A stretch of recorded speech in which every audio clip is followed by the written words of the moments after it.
and welcome back to the Give and Go. I'm your coach, Reynoso, here with my boy Soltero. What's up, y'all? Major shout out to our friends over at Legendz LA, hooking us up with the beautiful, beautiful t-shirt. Go check them out. Put a link somewhere in the description, or at the very least, check out their Instagram. They make some crazy, dope shirts. They sent us some over. Look at this beauty. Look at it. Let me get the Madrid shirt. Get the Madrid shirt. I will show. You got to show the crowd, man. Show the crowd, bro. This shit's crazy. The designs. Look at this shit. This blew my mind when I saw this. I was like, oh my God. Yeah.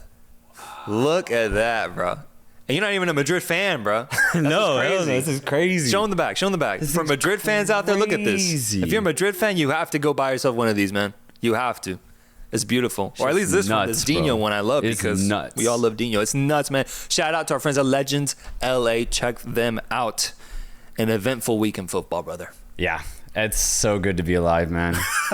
It's so good to be alive. It's really good. Crazy games this week, and I can't believe it's still the third week of the Prem. We're at the beginning of the season. It's just now September. Yep. And like just crazy. Experiencing it all, and in fact, there are genuinely 5 different headlines that we could go with here to start. Liverpool destroying Manchester United. Oh my God. Bayer Leverkusen losing finally in the Bundesliga. Haaland getting a hat trick. God. Once again. Barcelona putting 7 past Valladolid. Poor Valladolid. Mbappe getting a brace in La Liga.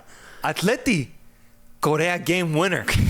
Crazy ending. Angelito, I love you, brother. I really do. Why don't we just go there, man? Let's just start there. Man. I mean, it's okay. The result, great. Don't get me wrong. We get 3 points, all right? For sure. But the reality is, it was probably our worst performance of the season so far, man. What's crazy, though, is that Simeone did actually take to my suggestion. He played 3 midfielders in the center. Problem is, Pablo Barrios and Koke are so defensive-minded. It doesn't matter. You could put 5 midfielders in this team and start them all. It's not going to help the combination play, the offense. Honestly, our only guy that's good on offense is Samuel Lino. Truly. He's the only guy that can really take on a player one-on-one. We don't really have any other player that can do that. Sorloth actually has been pretty good for us, low-key. Low-key, we probably should start him now over Julian Alvarez and just wait for Alvarez to get into this team just some other way, because right now I get that Simeone's being conservative, but it's because we just have no other choice, man. We really don't. We don't have the personnel to play dynamic football. What do you think about Gallagher starting this game for the first time in Atleti jersey? What do you think about his performance? He was good. He was great. He had one really good shift move right outside the box, got a really good shot off as well. Could have scored that, but I think the more he does that, the more comfortable he'll get. He'll definitely get us a couple goals that we wouldn't have had otherwise with him not in the team. So that was good, but just in general, man, our midfield's so stale. Oh yeah, bro. It's so stale, bro. Like, look, late game winner, drama, scenes, ecstatic, amazing. Like, great feeling seeing that go, honestly. It was amazing, but I was so pissed. No, this game, as a neutral, I hated watching this game, bro. This is a terrible game entertainment-wise. Neither team could really go at each other. No. Atleti Bilbao honestly couldn't break down Atletico's defense. I give them props for that, but same with Atleti low-key until that very last-minute mistake from the defender, who then Sorloth actually pounced on, and I'm going to give him the assist there because he just stuck with the play.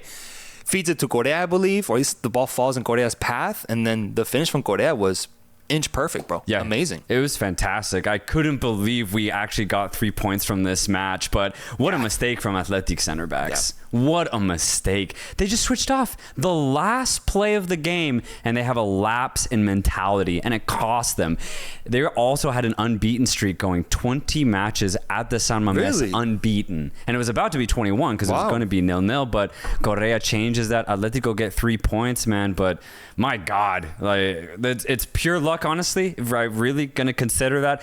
Again, give the credit to Sorloth, but we got very lucky on this day. Yeah, no, 100%. I agree. Still crazy. Atleti still hasn't lost this season, and I think their defense has actually been pretty good so far. The defense has been good, yeah sure. The defense was good this game. God, man, our offense is stale, dude. Yeah. It's so bad. That was the worst game of the weekend by far that I watched. Yeah, no, look, easily, dude, easily. Thank God that game winner happened, man. Dude. Thank God. Imagine if Nico didn't go to Barca, but instead Atleti. I think he would thrive there, bro. He's what you guys need, man. We need, dude. Regardless. It's what we need. And also just on Athletic, this is the type of performance I was talking about as to why I would have loved to see Nico go elsewhere. Just because at the end of the day, Athletic also, too, like Atletico, don't have dynamic players. For me, Nico's the only one. Yeah. And he doesn't have any help. So I think he just gets tired very easily in this team because he has to do it all, essentially.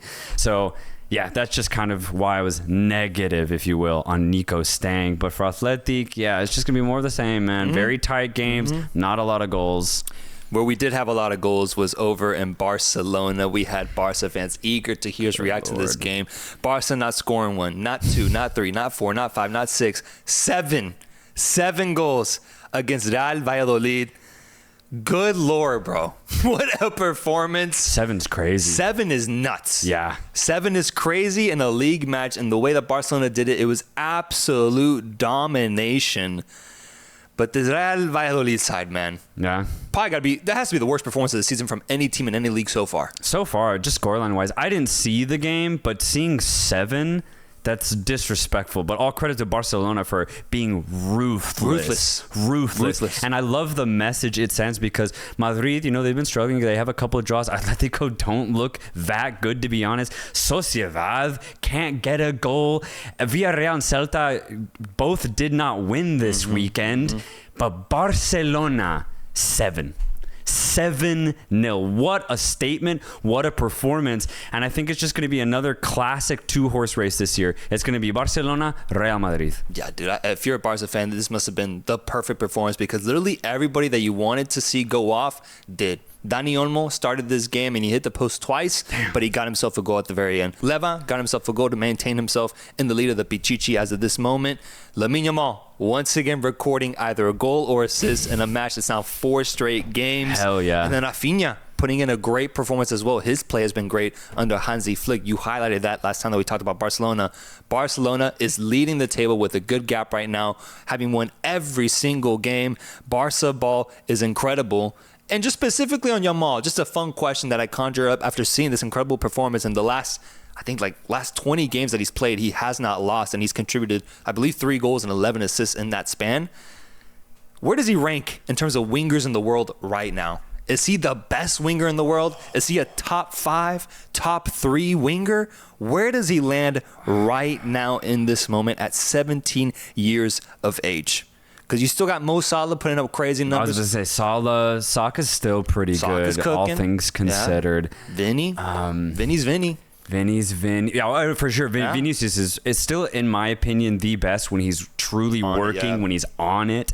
He's also had the experience of, going all the way in the Champions League, right? But, I mean, dude, Yamal is very close to that. I would say probably top 5. Fringe top 5. I'd say easily top 5 because, I mean, right now, the way he started this season and the way he cooked at the Euros, he's on a trajectory honestly unlike anything we've ever seen. I agree. It's crazy. I agree. I sometimes forget his age, funny enough, because of the way that he plays, dude. And you know what I was realizing watching him play this past week? Dude, he's getting bigger. We're genuinely seeing him physically grow real time, man. But it makes sense because he still has 4 more years till he's 21. Wait till he takes those braces off. He's going to be a beast. He's going to be a beast. He's going to be an absolute beast. The fact that he's already at this high level, Lamine Yamal might be the next GOAT, or at least the next best player of his generation. He's given us every reason so far to at least ask that question. I don't think it's crazy anymore to be like, he could be the next Messi. Because even Messi at this age, I don't think was cooking like Lamine Yamal at this moment. Which there's is no way. Just insane to fathom that. But he had one specific play in this Barca game where he carried the ball through the midfield, improvised a little bit, a nice little skill move in the middle, and then he created some space for himself and timed a perfectly placed pass to, I can't remember. It might have been Ferran Torres. I don't remember. But it was once they were up like 3-0 or maybe 4-0.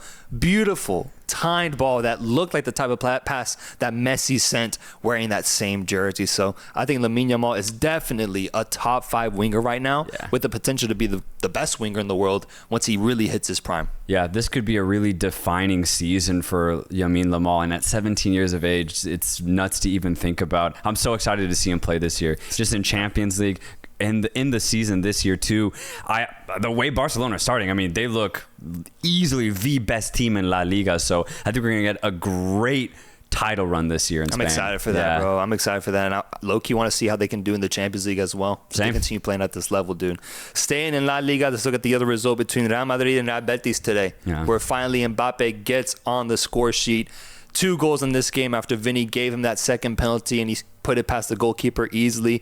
Real Madrid wins 2-0 against Real Betis at home. But for me, for as much as the headlines that Mbappe is going to get for finally scoring at the Santiago Bernabeu in a league game, it was Valverde, bro. It was Valverde who broke the deadlock, essentially. A pass worthy of a goal. The way he fed that ball into Mbappe when the game was tied 0-0 at the 60th minute, and they were still kind of struggling to figure out how to break this Real Betis defense. It was Valverde's low-key assist of the year nominee, where he just flicks it behind himself, places it perfectly in Mbappe's stride, and then Mbappe takes care of the rest. But that pass, if you haven't seen it, I need to go see check it out, bro, because it was so smart. It was clinical, man. It was amazing IQ displayed on the pitch, and Valverde, I believe, is the reason why Real Madrid broke the deadlock and then afterwards took over. Did Betis do anything offensively? Could they? They got in the final third several times. Okay. But what they did once they were there was so weak, dude. Yeah. So weak. They tried with Pablo Fornals, who's here captaining this side, and I saw he's on the team. And Victor Roque came off the bench, and he was active. I liked his appearance, but it's like every single time they get in the final third, they can't really make the proper decision to create a play of severity, man. Every single time. So they really didn't trouble this Real Madrid defense overall.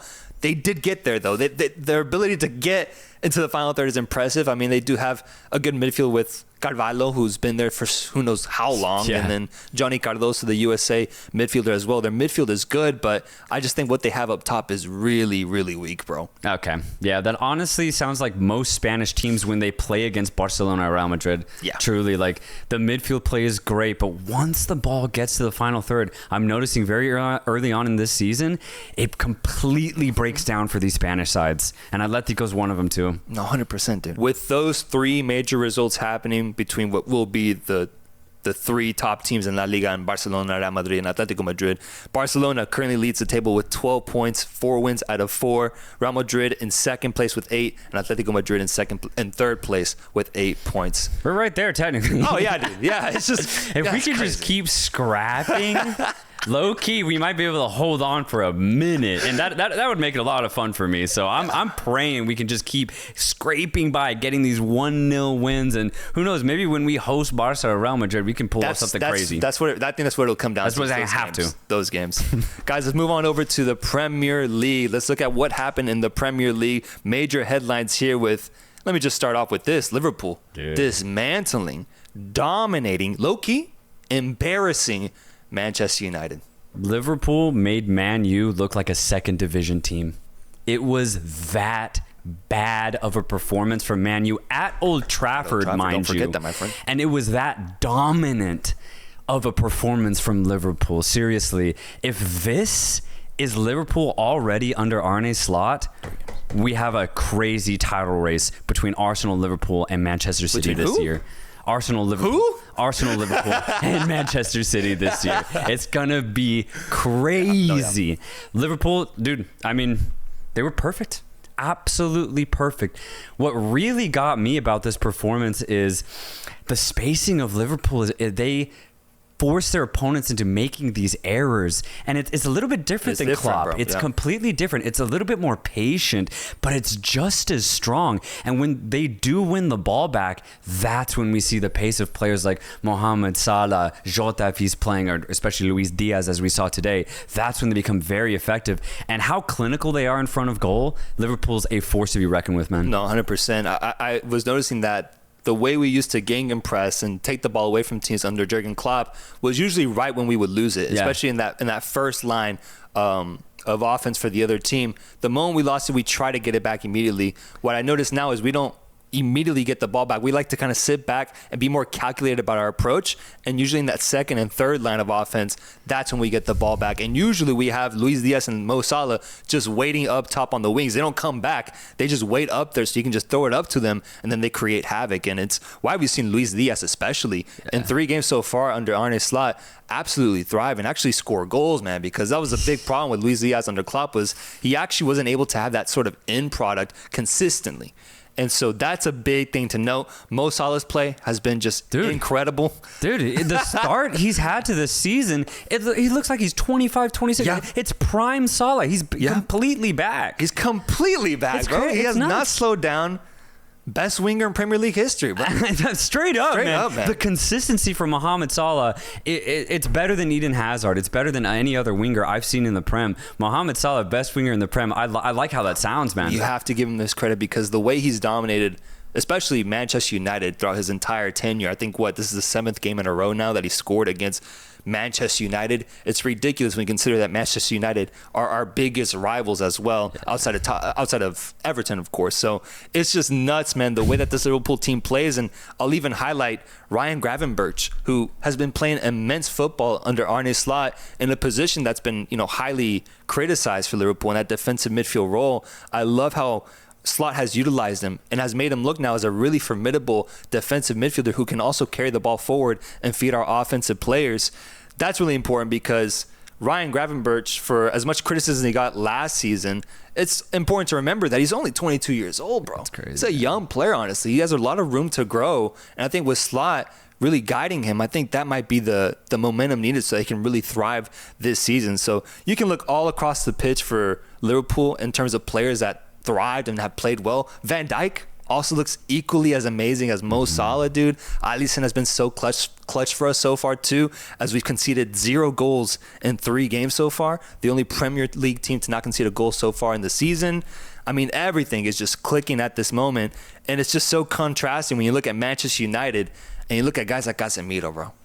What a performance from Casemiro, man. He looked bad today, man. Yeah. He looked rough. They all did, in my opinion. I know we could single out Casemiro because it ultimately was his mistakes that led to Liverpool getting the ball back and then going and hitting them hard.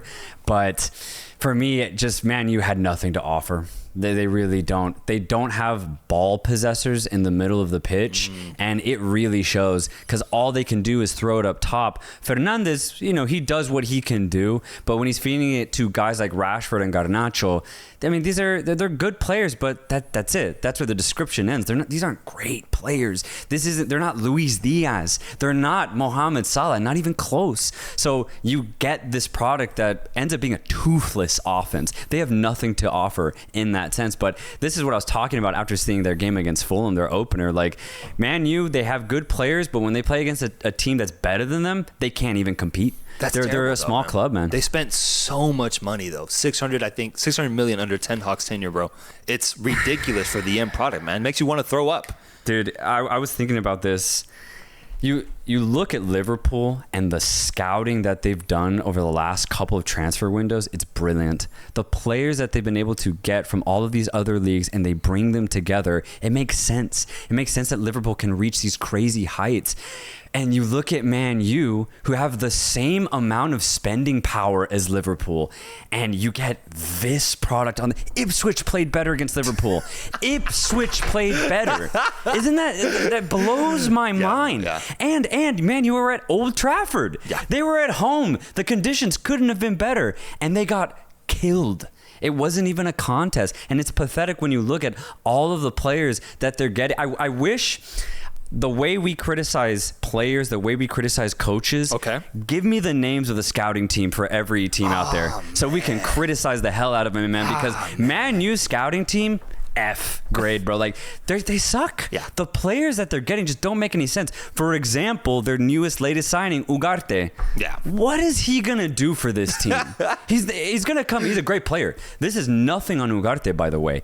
He's fantastic at what he does, but they don't need a holding mid. They don't need a guy like that. They need wingers. They need someone to replace Rashford. They need someone to replace Garnacho. They need someone to replace Haaland. Whoever that, literally their entire front line needs to be replaced, and they haven't done anything towards doing something like that. So the scouting, the players that they've brought in over these last couple seasons, this is why Man U are terrible. No, dude, I completely agree. Let me actually issue out some apologies. My apologies to Xerxes. I was not familiar with this game. This dude's ass.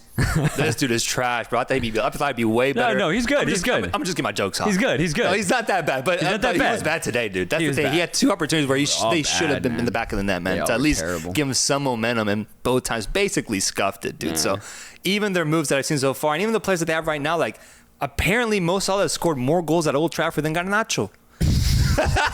Like, you're kidding me, bro. Wow. That's his home. That's Garnacho's home, and Salah's made it his instead. He's made it his, bro. Yeah. So I can't get around this Manchester United team. It's why I was so down on them last year, but it also just makes me bring up the question, dude, like, what's your stance on Erik ten Hag? Like, he also has to be part of the problem. Yeah. I sympathize with Man United coaches, and I know that's very uncommon, honestly. I don't want to put I don't put that much on Ten Hag, to be honest. I think what he's done with Man U is as good as he can do. I just don't know how you get this squad playing any better.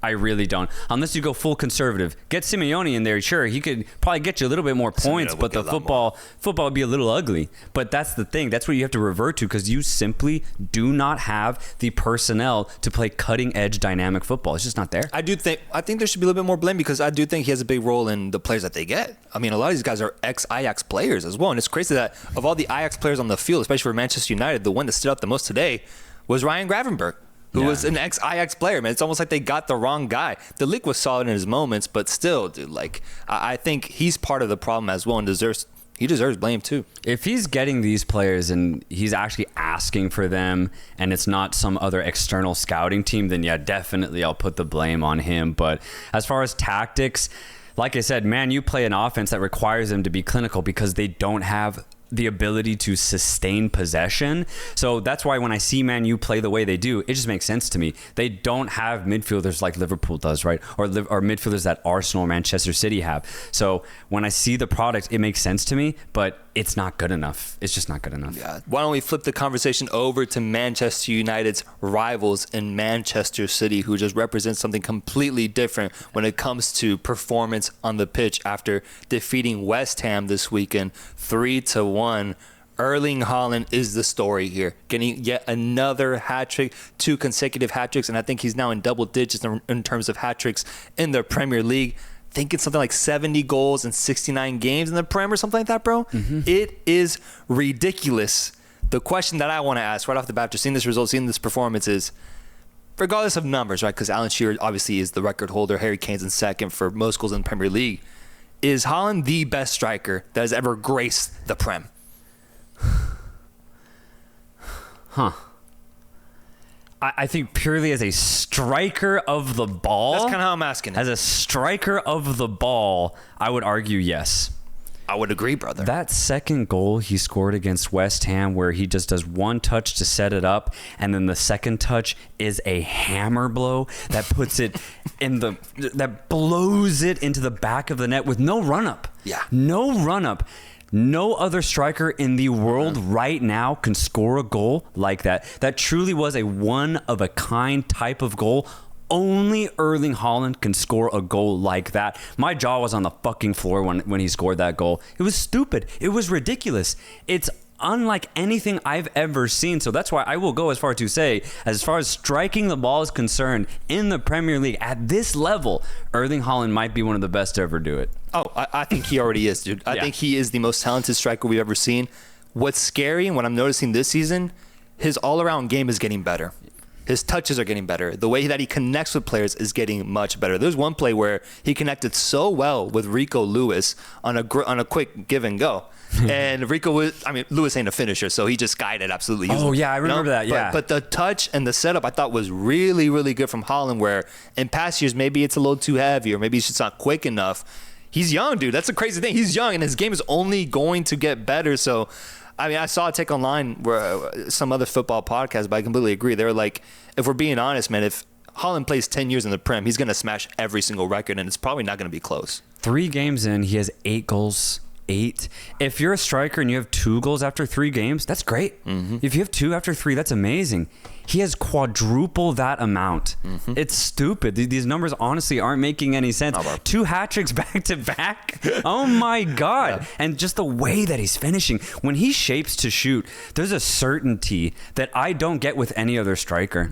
He's almost becoming, his shooting's becoming mathematical to the point where it's not even statistics. There's not a probability when it comes to Erling Haaland. If he has room to shoot, it's going in. And I just believe it with every part of my soul. That third goal. That third goal, man. I was just like, oh, Haaland, he's in one-on-one, done. The goalkeeper's done, man. I think the keeper knows it too, but like when he's coming, he's just like, fuck me, man.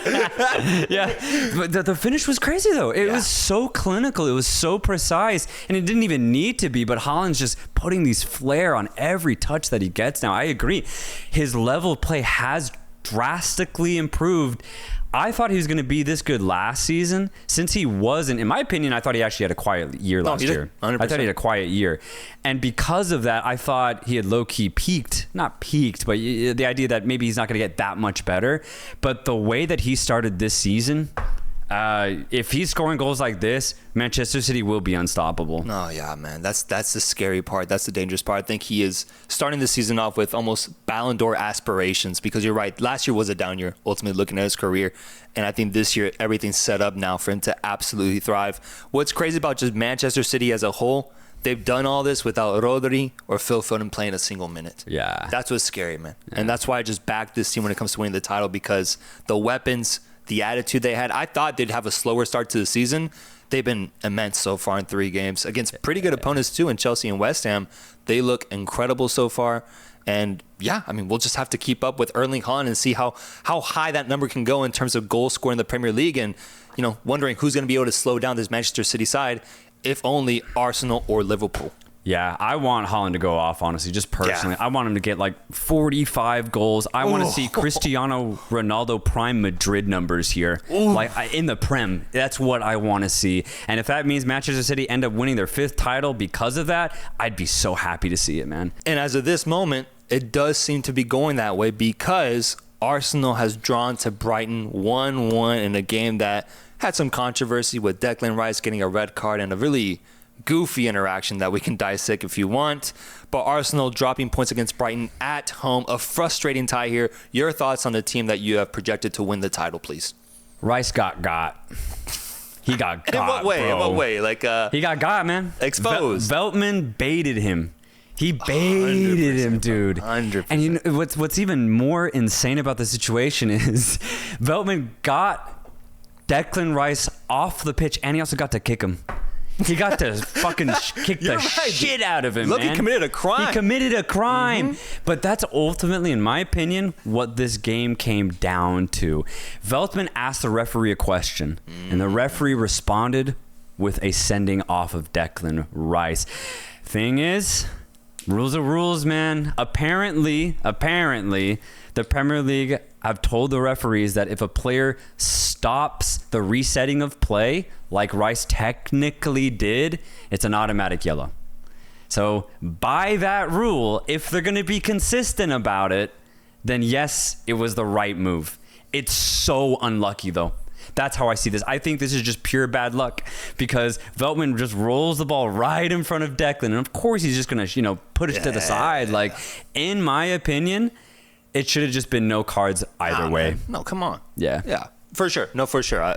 Whatever the technicality is, I get it, but I also understand Arsenal fans' frustration. The frustration. This is one of the goofiest sending offs I've ever seen, and I think it was unjust at the end of the day, just looking at the spirit of the game and what's supposed to happen. Veltman whacked that guy, bro. He whacked him, and nothing happened to Veltman. Pretty crazy, but is Joao Pedro scoring the goal for Brighton, and Brighton actually just continuing their really good start to the season, getting a point from Arsenal, I think from the Brighton perspective, away from home too, is actually pretty big result, man. It's a huge result. We'll never know what would have happened if it was 11v11 for the entire 90, but I will say the red card definitely completely changed this game, right? The final touches that Brighton had in the final third, doubled once the card was brandished, doubled. So Arsenal's game became a lot more difficult because Brighton were attacking, and they should have. They were up an entire man. So Brighton, I think they took advantage of the situation very well. Joao Pedro getting another good goal. And I want to do a little Joao Pedro praise here, bro, because everyone needs to approach life the way Joao Pedro's approaching these Prem games, man. He's approaching these games with so much passion, so much energy. The way he's celebrating these goals, it's as if this is the last football game he's ever going to play. Yeah. I'm loving it, dude. Yeah, he's happy to be alive, and it's because he's playing in the Premier League, the best league in the world. And honestly, I love it because if you play at a team like Brighton and you pop off, your next move is big. You're going to a big club and you're going to make bank, bro. Brighton's the best team to pick from for big clubs. So if Joao Pedro has a really good season, which I think he's really trying to go for, he's going to get a really good move. And I love that he's just approaching every game with that hunger, that drive. The last play of the game, Estupiñán gets the ball on the edge of the box and he shoots it, right? He ends up skying it. But he could have, lobbed in a ball to a really busy box. And because he shot it, you look at Joao Pedro's reaction. He was pissed. But he was pissed because he wanted to win the game, man. I'm loving the energy. I'm loving the hunger that Pedro's showing right now. I want more, man. I'm loving his start to the season so far. I think there's an argument to be made in a league that has guys like Martinelli, guys like Savio. Joao Pedro has been the best Brazilian forward in the Prem so far. Yeah. And I think if he just continues this approach to every game, because he's giving everything, I think he's going to have a fantastic season. Yet again, another brilliant get from Brighton, man. But that's why we need to know the names of the scouts, bro. That's what I'm saying. I want to list these guys out. We have to, yeah. And I don't know, Venmo them or something. Thank you for the entertainment, yeah, for man. real, bro, because what Brighton has done, I mean, it's refreshing. Thank God Brighton exists, Thank bro. God Thank God, because they truly represent something good in football, and I want to see their success happen. So that's why, despite the controversy, I'm happy with this result because I've been keeping an eye on Brighton. I told you, I bought that Brighton stock early. I'm going to sell it to you later down the road if you're interested. I'll keep away from it this episode. But I like what I'm seeing so far, and that's a good point to get Emirates Stadium. Yeah, I personally, I need more from Mitoma. And I don't even know if I'm going to criticize him specifically, but right now, the way Herzler is having Brighton set up, he's having Mitoma and Minte stay up very, very high, purely to just receive on a release, right? My problem with that is that means Mitoma's touches, they go down. He doesn't get involved as often, especially if they're playing a team like Arsenal who like to hold on to the ball. And I think Mitoma's at his best when he's touching the ball. Just even simple like lateral passes. The more that Mitoma touches the ball, I think the more that he can cook. I don't think he's that type of guy that can wait just to receive like Pedro can. I think Joao Pedro's fantastic at that because he'll put in the work, but I think Mitoma needs to go to the ball.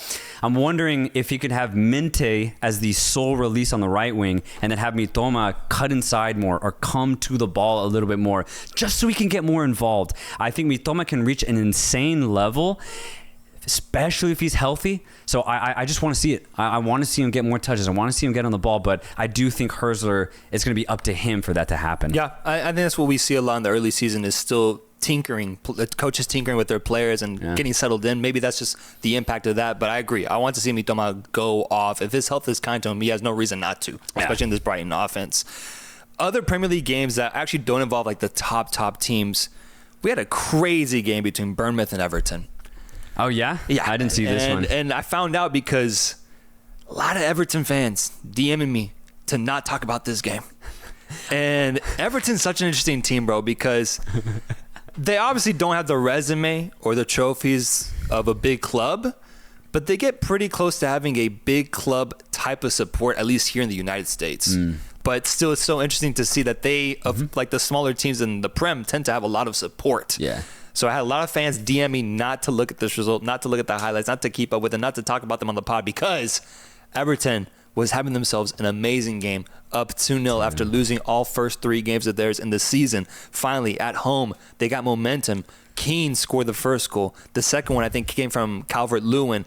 Feeling really good. The stadium's bumping, man. Goodison Park is looking amazing.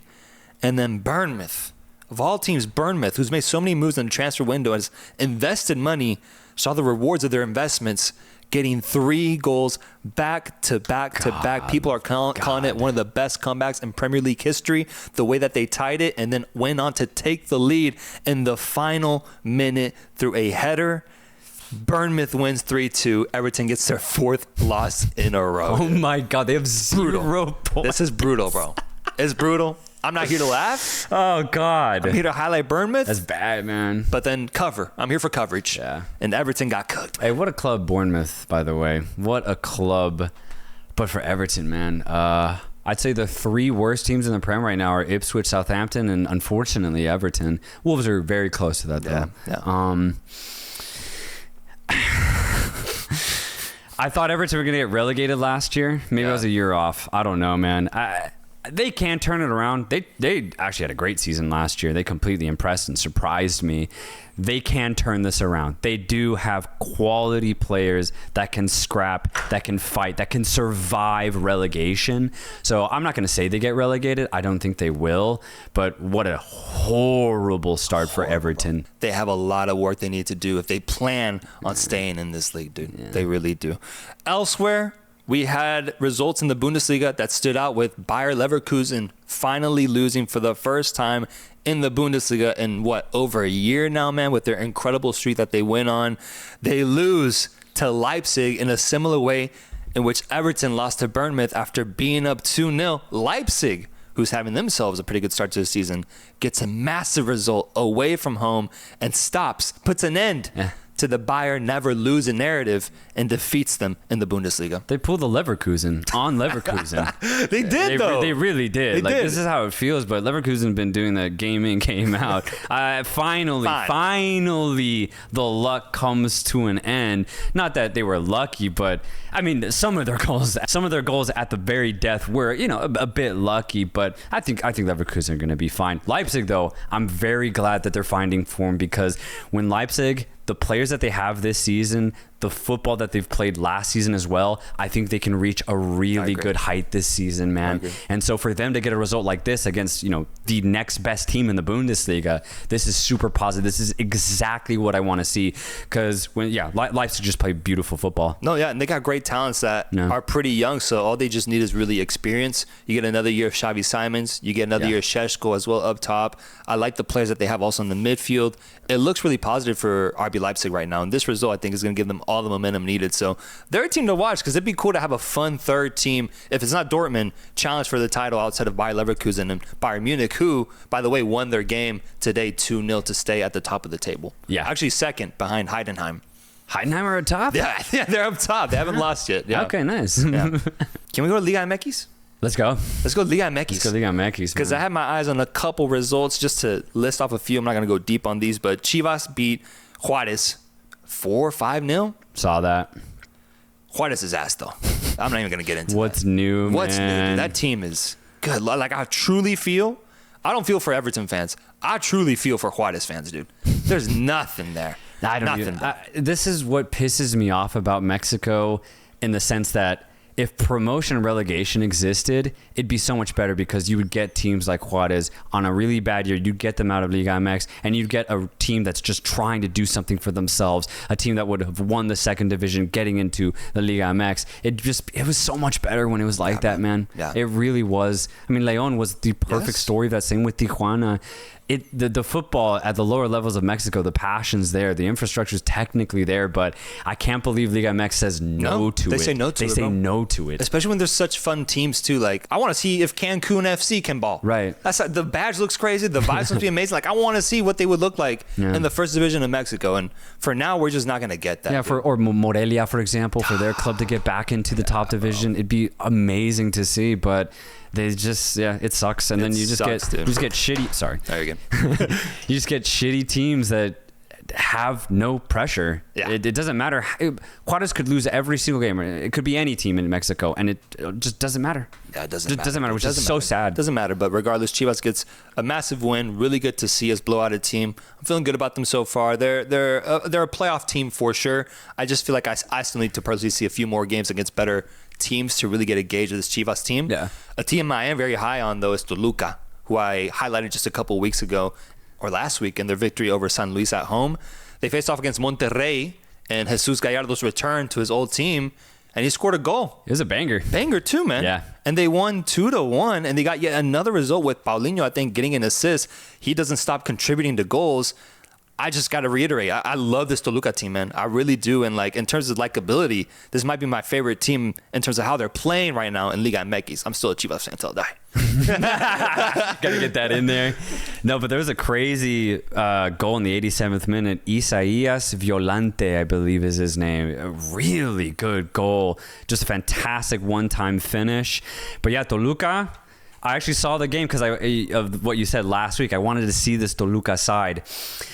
I think for me, they have a clear weakness, and that's that their midfield does not hold on to the ball at all. And it's surprising because they have good midfielders in Marcelo Ruiz and Claudio Baeza, but just the way that they play, it's more so get the ball up top to players like Paulinho and then work from there and just absorb a lot of pressure. And as for Monterrey, I see them actually very similar to Toluca. They're just the inverted version of it. They have all ball holders in the midfield. They just have possession, and that's the way that they play the game, but they don't have anybody to finish, right? Toluca have finishers, Monterrey don't. And it's disappointing for Monterrey because I do think they're just one star player away from being like a really good team. But because they're an incomplete team, I don't think Monterrey is going to do anything this year, unfortunately. I didn't Again, they have good midfielders. They really do. But Brandon Vazquez, I thought he had a poor game. He scored a great penalty. I will give him that.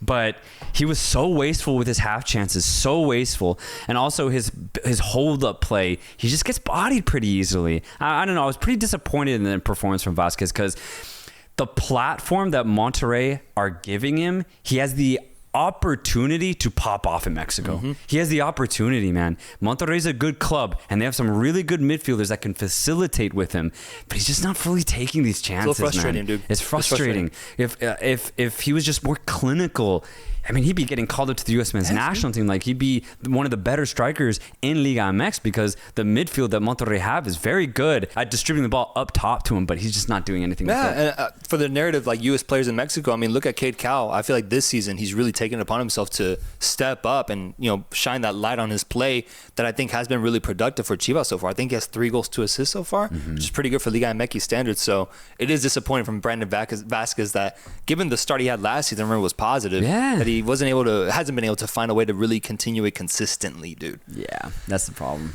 But for as excited as I am for Toluca and even the take on Monterrey too, like, low-key might not matter if Cruz Azul continue playing the way they did this weekend, dude. I want them to win this year. I'm with you. I want them to win. I'm with you, dude. I think they got so close, obviously, in that final against America, but I think they figured it out now. This was like Bayer Leverkusen beating Bayern Munich last year is what it felt like. Dude. Like a big statement right here.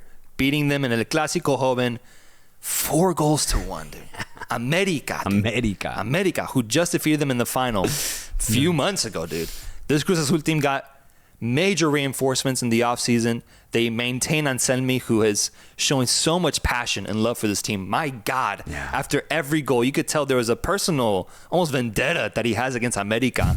And it mattered to him that they defeated them at home in this game specifically. Like, I really do think they took it upon themselves to make a statement, make a name for themselves against this threatening America side. And it's even crazier when you look at the game because America started off scoring the first goal, dude. Yeah. They got in the lead, and then afterwards, Cruz Azul just absolutely went off and dominated this Americanista side. Also, just by the way, I love Cruz Azul Stadium. It's fucking lit. Low-key might be my favorite stadium in Mexico, at least right now, man. I think just because the novelty obviously is a big part of it, but the atmosphere is nuts. Just the way it looks too. Yeah. I love how it's pretty unique in my opinion. It's like concave, very it's almost like a Coliseum vibe, which I'm just loving. And when Cruz Azul are popping off like that, it's a vibe that just can't be replicated. Dude, I like it. No, I like the energy of what I'm seeing right now, dude. I think the fans believe. And this team, I'm telling you, the reinforcements they got, the players they have now, Faravelli, the goal he got, that 4th goal, that dagger that he stuck into America's heart, nominee for best goal in Liga MX this year, dude. Absolutely. The strike was perfect. Top right corner finish, upper 90. Come on, bro. Stop playing with me. Cruz Azul Cruz Azul fans should feel very, very, very hopeful because for as good as I've highlighted Toluca, maybe Chivas, Tigres even, or America, because they are going through injuries right now. If they get their team back to full health, they could be a threat to go to the final for sure. Oh, yeah. It's America, brother. Yeah.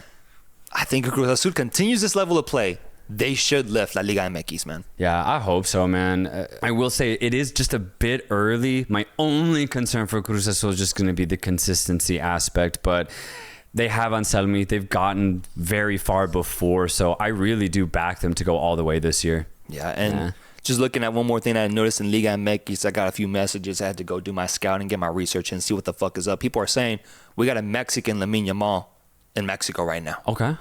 15-year-old Gabriel, I don't even know his name. Gilberto Mora is his name. Plays for Tijuana. Oh. Started against León this past week. Scores a game winner for them. I gotta go see it. 15 years old, bro. That does not happen in Mexico, dude. Holy shit. Does not happen. Yeah. Ball pops up to him around the penalty spot after like a crazy scuffle. Should have finished it. He did finish it. Pretty easy opportunity, I would say, in my eyes. But still, like, he was there. His placement, his positioning was very, very good. I believe he's a midfielder. Scores a goal on what I believe was his debut. 15 years old. Wow. I mean, we've seen the narrative with Yael Padilla getting some starts for Chivas and scoring some goals.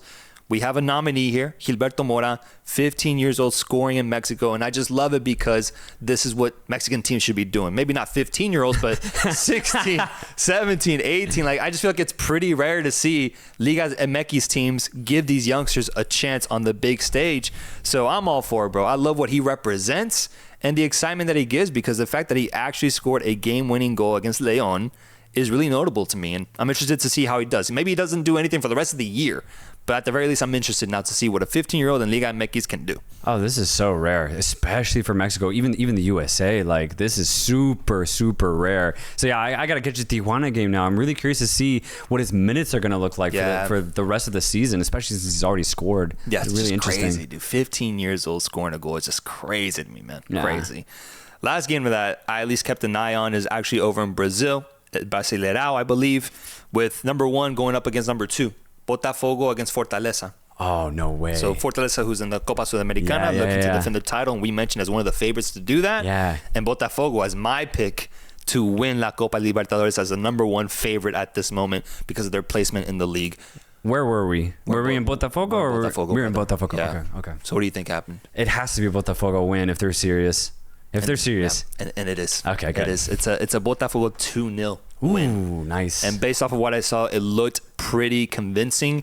Igor Jesus getting a brace in this game. Looking at last year and how Botafogo played really well within the league, a big reason for that was the performance from, at the time, like 33, 34-year-old Chiquinho Soares, who I think had his best moments in Portugal, but then came back to Brazil to play for Botafogo. He went off. Yeah. But you look at his age, it makes sense that they had to look elsewhere for another striker to step up in his place. And so far this season, I do think Igor Jesus has been that guy. 23 years old. He is Brazilian.